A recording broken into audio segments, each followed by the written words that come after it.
¿Qué tal, chicos? Vamos a continuar por la ley del sacrificio.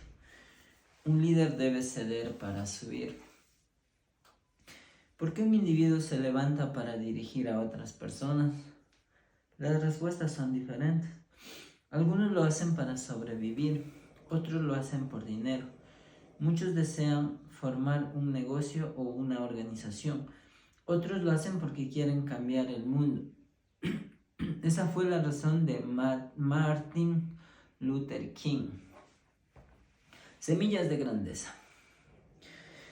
La habilidad de liderazgo de King comenzó a surgir cuando estaba en la universidad. Siempre había sido un buen estudiante en el bachillerato. Se saltó su 9º grado y cuando tomó el examen para entrar a la universidad, sus notas fueron tan altas que automáticamente pasó al último año inscribiéndose en la Universidad de Adanta. A los 18 años recibió su certificado ministerial.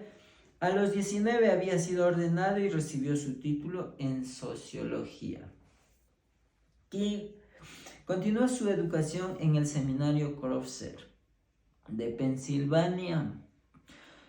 Mientras estaba ahí pasaron dos cosas significativas. Escuchó un mensaje acerca de la vida y de las enseñanzas de Mahatma Gandhi, que marcó su vida para siempre e hizo que estudiara seriamente al líder hindú. Además surgió como líder entre sus compañeros y fue electo presidente de la clase. Después a la Universidad de Boston para sacar su doctorado. Fue durante esa época que sacó con correcta score. Semillas de sacrificio. King aceptó su primer pastorado en Montegreo, Alabama, en la iglesia bautista de la avenida de Dexter en 1954 y tuvo su primer hijo en noviembre del año siguiente. Pero esa paz no duró mucho tiempo. Menos de un mes después, Rosa Parks rehusó ceder su asiento en un autobús a un pasajero de tez blanca y por ello fue arrestada. Los líderes afroamericanos locales acordaron realizar un boicot un día en el sistema de transporte para protestar contra ese arresto y por la política de segregación de la ciudad. Como tuvo éxito, decidieron crear la Asociación de Progreso de Montgomery, MIA, siglas en inglés. Para continuar el boicot, como ya era reconocido en la comunidad, King fue elegido unánimemente como presidente de esa organización. Durante el siguiente año, King dirigió a la comunidad afroamericana con el objetivo de cambiar el sistema. Mia negoció con los líderes de la ciudad y demandó un trato cortés por parte de los choferes del autobús hacia los afroamericanos, una política sin preferencia de raza con respecto a los asientos de autobús, y empleó de afroamericanos como choferes. Mientras se realizaba el boicot, los líderes de la comunidad organizaron transportes colectivos, recolectaron fondos para apoyar financieramente el boicot, reunieron y movilizaron a la comunidad con sermones y coordinación de defensas legales por medio de la NAPC. Finalmente, en noviembre de 1956, la Corte de Justicia de Estados Unidos abrogó las leyes de segregación de los asientos en autobuses. King y los demás líderes triunfaron. Su mundo comenzaba a cambiar. El boicot de los autobuses en Montgomery fue un paso brillante en el movimiento de los derechos civiles estadounidenses. Y es fácil ver cómo se obtuvo con ellos, pero King comenzó a pagar el costo personal debido a ellos. Poco después de que comenzara el boicot, King fue arrestado por una infracción de menor tráfico. Le lanzaron una bomba a su pórtico y fue acusado por ser parte de una conspiración para obstaculizar y prevenir la operación de un negocio sin causa legal o justas. Kim estaba surgiendo como líder, pero estaba pagando el precio por ello. El precio sigue aumentando. Cada vez que Kim escalaba más alto y avanzaba en su liderazgo por los derechos civiles, mayor era el costo que tenía que pagar. Correcta San Kim comentó lo siguiente: en mi vida como Martin Luther King, nuestro teléfono sonaba al día y de noche y a veces nos lanzaba una retalía de epítetos obscenos. Con frecuencia las llamadas terminaban con una amenaza de matarnos si no nos íbamos de la ciudad. Sin embargo, a pesar del peligro y el caos de nuestra vida privada, yo me sentía inspirada, casi al grado de la euforia. Kim hizo grandes cosas como líder. Se reunió con presidentes, dio grandes discursos que son considerados como algunos de los mejores ejemplos en oratoria en la historia norteamericana. Él encabezó a 250,000 personas en una marcha pacífica en Washington, D.C. Recibió el Premio Nobel de la Paz, creó cambios en este país, pero la ley del sacrificio demanda que cuanto más grande es el líder, mayor el sacrificio. Durante este mismo periodo, Kim fue arrestado y encarcelado de muchas maneras y muchas veces. Fue apedreado, acuchillado y atacado físicamente. Alguien puso una bomba en su casa y la estalló, pero su visión y su influencia siguieron en aumento. Finalmente sacrificó todo lo que tenía. En su último discurso, el cual dio la noche antes de su asesinato en Memphis, dijo: no sé lo que ha de sucederme ahora. Nos esperan días difíciles, pero ya no me importa porque he estado en la cima de la montaña. No haré caso como todo el mundo quisiera vivir una larga vida. La longevidad es buena, pero eso no me preocupa por ahora. Solo deseo hacer su voluntad y la buena voluntad de Dios, que Él me ha permitido subir la montaña. He mirado y he visto la tierra prometida. Tal vez no llegue allí con ustedes, pero quiero que esta noche sepan que nosotros como un pueblo llegaremos a la tierra prometida, de modo que estoy feliz esta noche.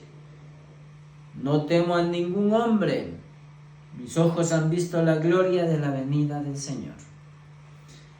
El día siguiente pagó el máximo precio del sacrificio. El impacto causado por Kim fue profundo. Influyó en millones de personas para que se mantuvieran firmes y pacíficamente contra un sistema y una sociedad que luchaba por excluirlas. Estados Unidos ha cambiado y mejorado gracias a su liderazgo. El sacrificio es el corazón del liderazgo. Hay una mala percepción muy común entre las personas que no son líderes en el liderazgo, tiene que ver con la posición, los beneficios y el poder que surgen al escalar una organización. Muchas personas actualmente desean escalar la escalera corporativa, pero creen que esa es libertad, poder, riqueza, son premios a los que están esperando en la cima. La vida de un líder puede parecer glamorosa para las personas externas, pero la realidad es que el liderazgo requiere de sacrificio. Un líder debe ceder para subir. En años recientes hemos observado una gran cantidad de líderes que utilizaron y abusaron de sus organizaciones para el beneficio personal, y lo que obtuvieron como consecuencia fueron escándalos corporativos debido a su ambición y egoísmo. El corazón de un buen liderazgo es sacrificio. Si usted desea convertirse en el mejor líder que hay, necesita estar dispuesto a hacer sacrificios para poder dirigir bien. Si este es su deseo, entonces las siguientes son algunas cosas que necesita saber acerca de la ley del sacrificio. No existe el éxito sin el sacrificio. Toda persona que ha logrado el éxito en la vida ha tenido que sacrificarse para hacerlo. Muchas personas trabajadoras dedican 4 o más años y pagan miles de dólares para asistir a la universidad y así obtener los instrumentos que necesitan para iniciar en sus carreras. Los atletas sacrifican incontables horas en el gimnasio y en el campo de práctica, preparando para desempeñarse a un nivel alto. Los padres ceden mucho de su tiempo libre y sacrifican sus recursos para poder criar bien a sus hijos. El poeta filósofo Ralph Waldo Emerson ofreció esta opción. Por cada cosa que usted ha perdido, ha ganado algo más, y por cada cosa que gana, siempre se pierde algo. La vida es una serie de intercambios, se cambia una cosa por otra. Los líderes ceden para subir. Esto se aplica a todo líder, independientemente de su profesión. Hablé con cualquier líder y descubrirá que este es el hecho de sacrificio en varias ocasiones. Por lo general, cuanto más alto ha escalado el líder, tanto mayores han sido sus sacrificios. Los líderes eficaces sacrifican muchas cosas buenas para dedicarse a lo mejor. Así funciona la ley del sacrificio. Por lo general, los líderes tienen que dar más que los demás. El corazón del liderazgo es buscar el interés de los demás antes que el suyo propio. Es hacer lo mejor por el equipo. Por esa razón yo creo que los líderes tienen que ceder sus derechos, como dice mi amigo Gerald Brock. Cuando usted se convierte en un líder, pierde el derecho de pensar en sí mismo. Se puede ver en la siguiente ilustración. Cuando usted tiene responsabilidad, puede hacer casi todo lo que quiera. Una vez que una responsabilidad comienza a tener limitaciones en lo que puede hacer. Entre mayor responsabilidad acepte, menores opciones tiene. Robert Palmer, presidente ejecutivo y principal de Digital, dijo en una entrevista: en mi modelo administrativo hay una poca oportunidad para la negociación. Si usted desea un trabajo administrativo, debe aceptar la responsabilidad correspondiente. En realidad se está refiriendo al costo del liderazgo. Los líderes deben estar dispuestos a ceder a las personas que ellos dirigen. Para cada persona la naturaleza del sacrificio puede ser diferente. Toda persona se dirige, cede otras oportunidades. Algunas personas tienen que ceder sus entretenimientos favoritos. Muchos ceden aspectos de sus vidas personales. Algunos, como King, ceden sus propias vidas. Las circunstancias son diferentes de persona a persona, pero el mismo principio no cambia. El liderazgo significa sacrificio. Usted debe ceder para permanecer arriba.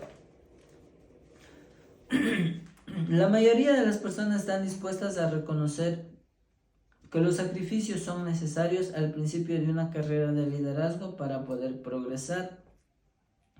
Aceptarán ir a un territorio indeseable para crear reputación. Se mudarán a una ciudad menos deseable para captar una mejor posición.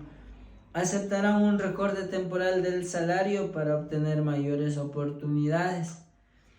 El problema de los líderes surge cuando ellos piensan que se han ganado el derecho de dejar de hacer sacrificios. En el liderazgo, el sacrificio es un progreso continuo, no temporal. Si los líderes deben ceder para subir, tendrán que ceder aún más para permanecer arriba. ¿Se ha fijado con cuán poca frecuencia los equipos ganan temporadas de campeonato seguidas? La razón es sencilla: si un líder puede llevar un equipo a un juego por el campeonato y ganarlo, a menudo supone que puede obtener los mismos resultados del año siguiente sin hacer cambios. Se niega a hacer otros sacrificios fuera de la temporada, pero lo que lleva a un equipo a la cumbre no es lo que lo mantiene allí. La única forma de permanecer arriba es cediendo aún más. El éxito en el liderazgo exige un cambio, exige mejoramiento y sacrificio continuo. Cuando miro atrás y observo mi carrera, me doy cuenta que siempre el avance ha tenido algún costo. Esto se ha aplicado a mí en el aspecto de las finanzas con todos los cambios profesionales que he hecho, excepto uno. Cuando acepté mi primer trabajo, nuestro ingreso familiar disminuyó porque mi salario era bajo y mi esposa Margaret tuvo que renunciar a su empleo como maestra escolar para que yo pudiera aceptarlo. Cuando acepté el trabajo de director en las oficinas centrales de la denominación en Marion, Indiana, otra vez acepté un salario inferior. Después de ser entrevistado para mi tercer puesto pastoral, acepté el trabajo sin que la junta directiva me diera cuál sería mi salario. Sin que la junta directiva me dijera cuál será mi salario. Era inferior. Cuando algunos miembros de la junta expresaron su sorpresa, les dije que si yo hacía mi trabajo bien, el salario se ocuparía en sí mismo. En 1995, cuando finalmente dejé la iglesia después de 26 años de desempeño ministerial para poder dedicarme a tiempo completo a enseñar acerca del liderazgo, renuncié a un salario. Cada vez que esté seguro de que está dando un buen paso, no titubeé en hacer un sacrificio. Entre mayor sea el nivel de liderazgo, mayor es el sacrificio. ¿Alguna vez has sido parte de una subasta? En una de las experiencias emocionantes, presentan un artículo a las personas en el salón. Se emocionan. Comienzan las ofertas. Muchas personas participan por el precio, pero el precio aumenta cada vez más. ¿Qué sucede? Cada vez menos personas ofrecen dinero. Cuando el precio es bajo, todos hacen una oferta. Al final, solo unas personas están dispuestas a pagar el precio de ese costoso artículo. Lo mismo sucede en el liderazgo. Entre más alto vaya, más le va a costarle. Sin importar qué clase de liderazgo sea, usted tendrá que hacer sacrificios, tendrá que ceder para subir. ¿Cuál es la posición más alta que una persona en el liderazgo puede llegar? En Estados Unidos es la presidencia. Algunas personas dicen que el presidente es el líder más poderoso del mundo. Sus acciones y palabras, más que ninguna otra cosa, causan impacto sobre la gente, no solo en Estados Unidos, sino en todo el mundo. Piense en lo que debe ceder para alcanzar el puesto de presidente. Primero debe aprender a dirigir, luego tiene que sacrificarse por lo general años o hasta décadas en posiciones de liderazgo más bajo.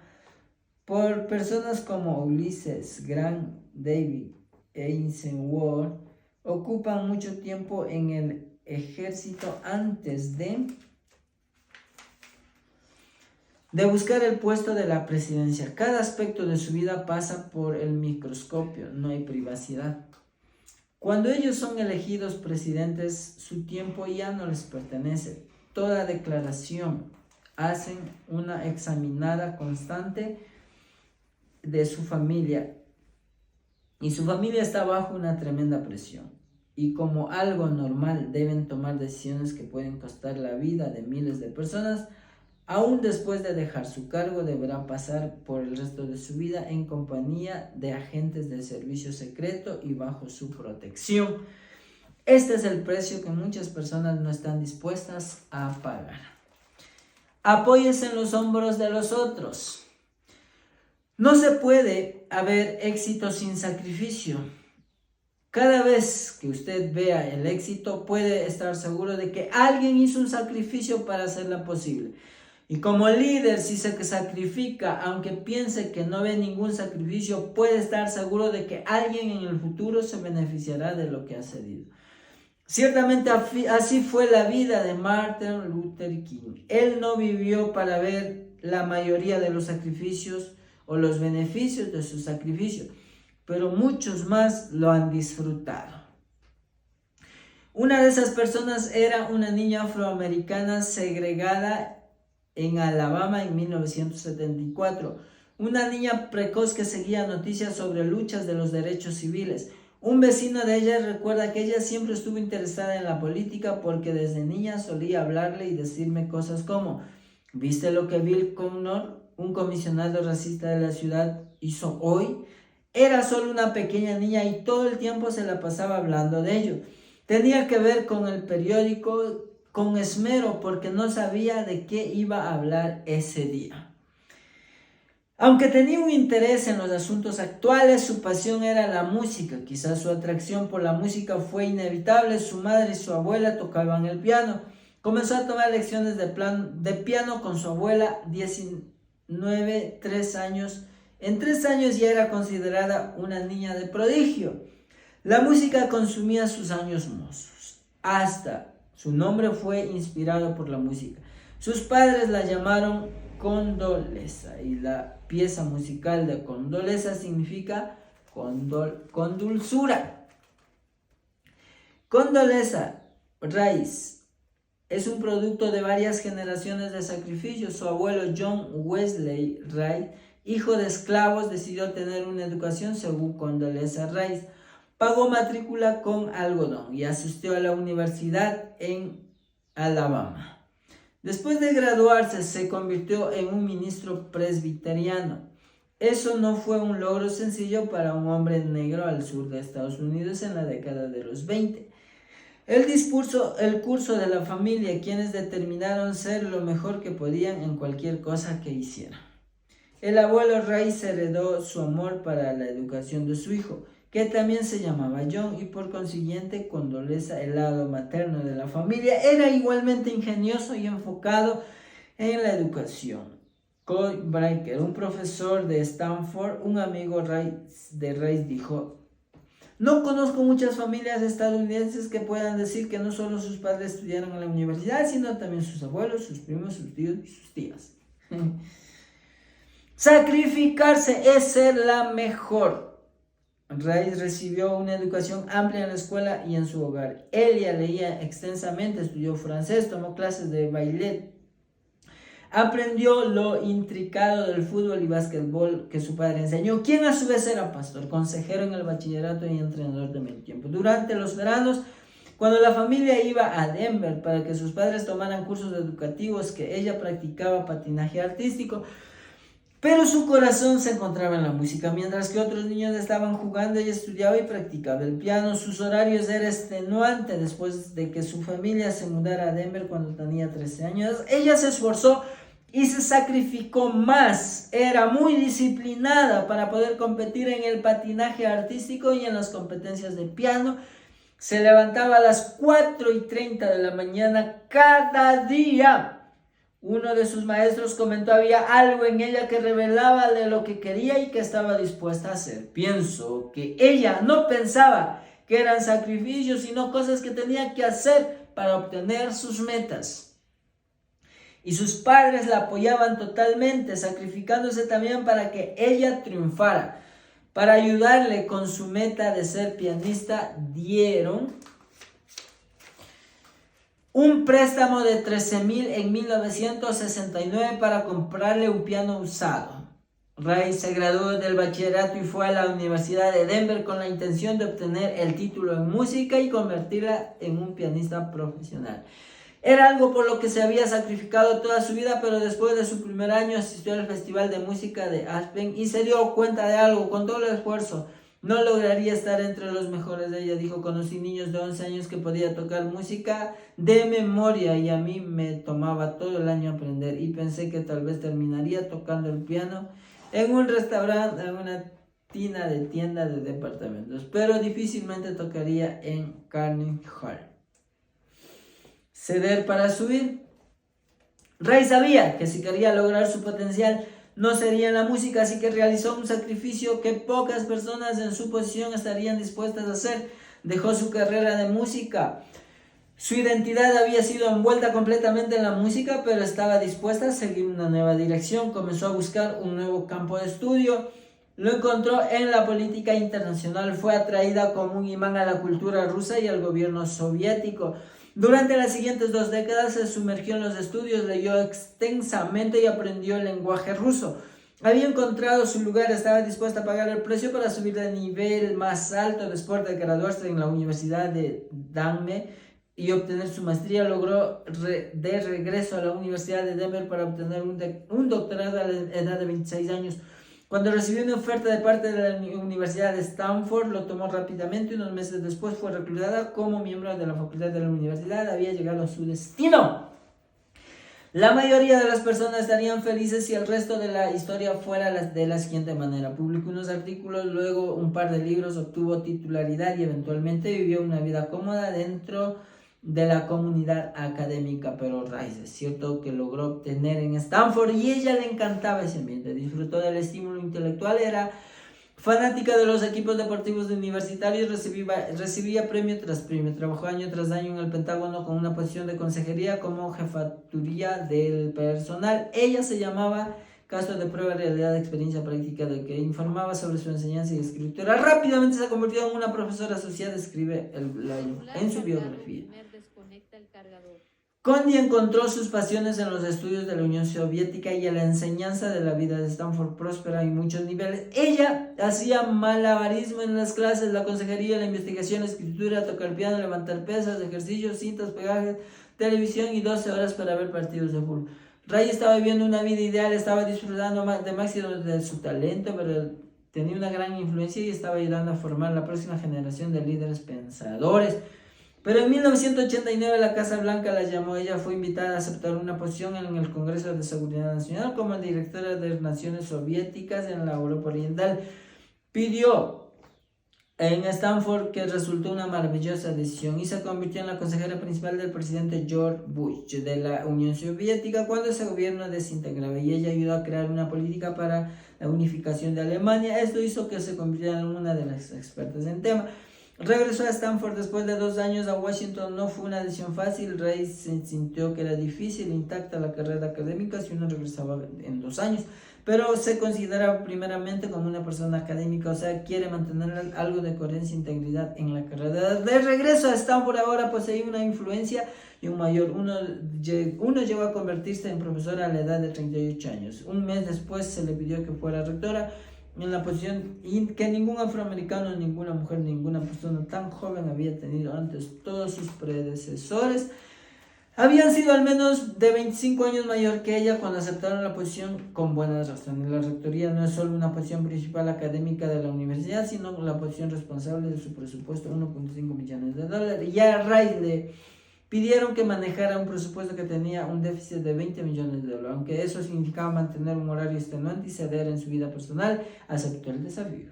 Ella tuvo éxito logrando el final de la reserva en $14.5 millones, mientras seguía enseñando como profesora en ciencias políticas.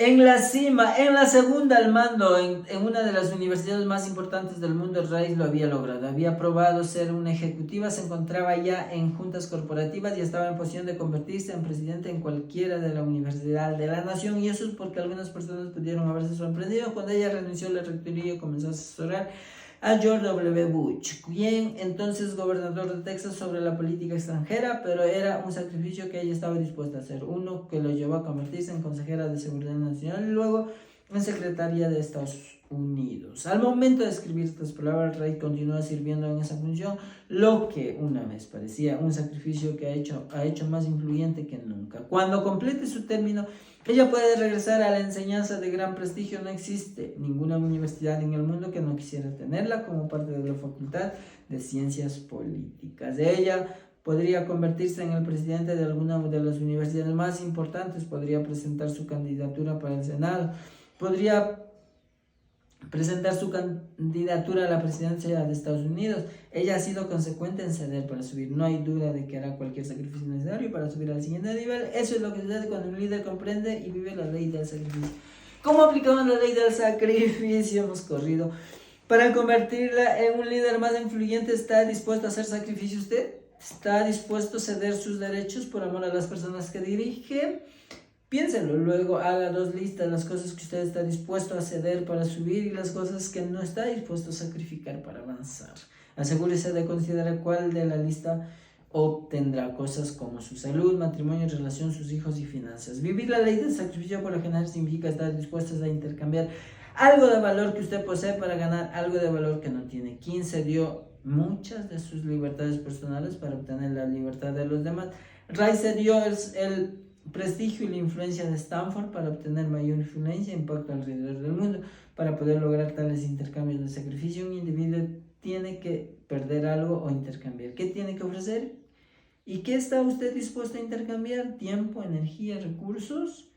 ¿Qué le pueden dar mayor valor personal? Una de las mentalidades más dañinas de los líderes es lo que yo llamo enfermedad del destino. La idea es que puede sacrificarse por un tiempo y luego llegar a la cima. Los líderes que piensan de esta forma dejan de sacrificarse y dejan de obtener mayores niveles de liderazgo, en los cuales el área que va a sufrir es el área del sacrificio. Escríbala. Ahora desarrolla una declaración de un crecimiento continuo que se convirtiera en un antídoto de tal concepto. Por ejemplo, si tienen la mentalidad de que terminará de aprender tan pronto que gradúe de la universidad, quizás necesite escribir. Mi prioridad será aprender y a desarrollarme en el área significativa cada año de manera permanente. Qué increíble, muchachos, la ley del sacrificio. Ceder para seguir subiendo. Cada vez cuando tienes más responsabilidad, mayor es el sacrificio como líder. Tal vez incluso menos horas de sueño, tal vez menos vida personal, o en todo caso es dar hacia las personas, dar hacia los demás. Increíble como Martin Luther King incluso ofrendió, dio su vida para que los demás pudieran obtener libertad y seguir en este mundo disfrutando de lo que existe. Así que, muchachos, hay que sacrificarse más. No hay cosas fáciles en esta vida. Todo el tiempo necesitamos estar empujándonos más. Todo el tiempo. No puedes volverte cómodo si quieres ser un gran líder en potencia mundial. Así que, muchachos, vamos a ajustar todo lo que tengamos que ajustar en este año para seguir avanzando. Chicos, sacrifícate y vas a ver grandes resultados. Nos vemos en el siguiente live, en la siguiente ley del liderazgo. Y la siguiente ley del liderazgo es la ley del momento oportuno, ley 19. Luego continuaremos con la ley 20. Lo ideal es que acabemos en este año. La ley del crecimiento explosivo. Y luego pues finalmente la ley del legado. Solamente nos quedan 3 leyes. Yo creo que vamos a transmitir el día de hoy todo porque en distintos horarios del día para terminar las 21 leyes irrefutables del liderazgo. Amigos, gracias por acompañarnos, gracias por practicar las leyes del liderazgo en su iglesia, en su organización, en sus empresas, en sus compañías, en sus grupos, en sus comunidades, en la política y en todo. Nos vemos en el